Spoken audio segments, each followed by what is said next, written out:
ඔයා කැමති කෙනා වහලෙක් වගේ ඔයාගේ ළඟට ගන්න නම් මේ මන්ත්‍රය කියන්න. මේක මම නොමිලේ කියා දෙන මන්ත්‍රයක්. කාලී කපාලිනී ගෝරනාදිනී.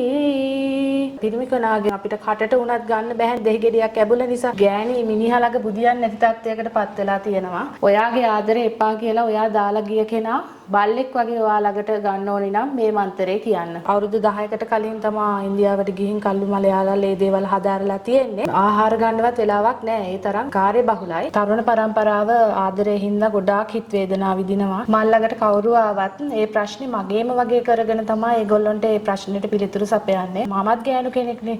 ඉතින් ඒගොල්ලොන්ට සහෝදරියන්ට වගේ සලකනවා. ඒ වගේ ගැන ඕනම කෙනෙකුට ඕනම ගැටලුවකට තා සාර්ථක විදියට ප්‍රතිචාර දක්වන හින්දා තමයි යාලා මට ගොඩක් ආදරේ මගෙන් වැඩ ගන්නේ. මම මෙච්චර ප්‍රසිද්ධ. මේ ළඟදිත් මට කෝල් එකක් එනවා රුමේනියාවේ ගෑනු කෙනෙක් කතා කරන්නේ.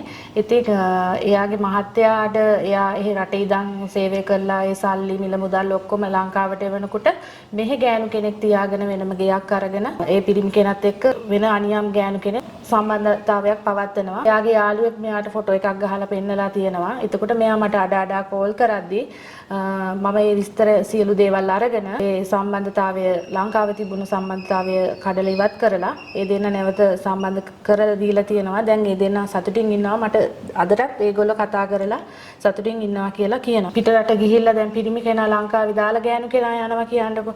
එතකොට ඒ පිරිමි කෙනා වෙන ගෑනු පස්සේ යනවා. ඒ වගේ දේවල් තියෙන හින්දා කට්ටිය කතා කරලා දුක කියනවානේ.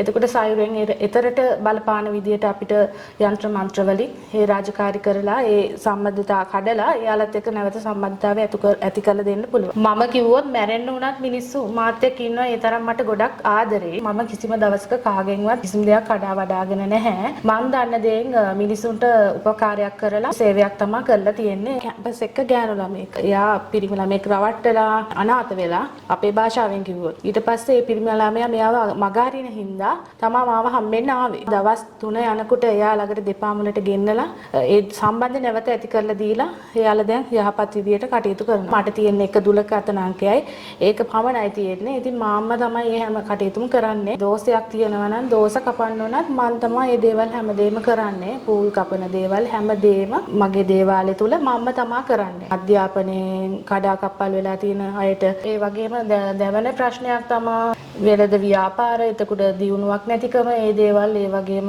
තරුපඩ ලබා දීම මේ වගේ කියන්නේ යంత్ర මන්ත්‍ර වලින් කරන්න පුළුවන් සෑම රාජකාරියක්